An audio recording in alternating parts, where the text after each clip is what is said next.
l-20 sena tal-Ikirix minn April fuq 1. Il-Gvern qed jipproponi emendi fil-liġi tal-kera li jinsabu fi stadju ta' kumitat parlamentari biex jindirizzaw l-iffullar f'residenzi li l-kirja tagħhom tkun maqsuma bejn numru ta' persuni individwalment. Bekk mhux se jibqa' jkun ittollerat l-abbuż li qatt ma ġie regolat. Dwar dan wan jitkellem mal-Ministru għall-Akkomodazzjoni Soċjali u Affordabbli Rodri Galdes li spjega l-emendi li qed jipproponi l-Gvern u spjega b'mod prattiku kif pereżempju f'appartamenti għal kiri xxerjati li jkollhom kamra ta' sodda waħda, allura ma jistax ikun hemm iżjed minn żewġ persuni jgħixu fih. Bl-istess mod f'appartament b'żewġ tikmamar ta' sodod ma jistax ikun hemm aktar minn 4 persuni. Il-Ministru Galdes spjega ma' News lan ta' dawn l-emendi.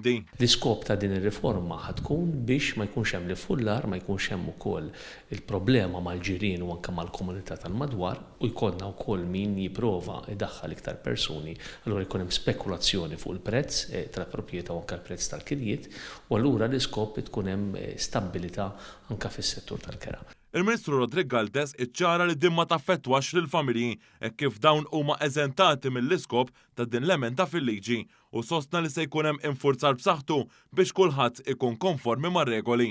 Ħajkun hemm infurzar qawwi li l-ebda reġistrazzjoni ta' kirja li teċċedi l-ammont ta' persuni jew kellha teċċedi l-ammont ta' kmamar mhux se titħalla minn Settembru li ġej u allura ħafna mir-reġistrazzjonijiet ħajkunu qegħdin isiru abbażi tad-dikjarazzjoni li jagħmel is-sit. F'każ li jinqabad is-sit li jagħmel dikjarazzjoni falsa jew nkella qed jikser ir-regolamenti qed isiru l-ispezzjonijiet jsiru l-ispezzjonijiet mill-uffiċjali tal-awtorità djar flimkien mal-pulizija wkoll u addirittura wkoll tiġi avżata l-awtorità tal-ippjanar li hemm illegalità marbuta ma' dak il-bini.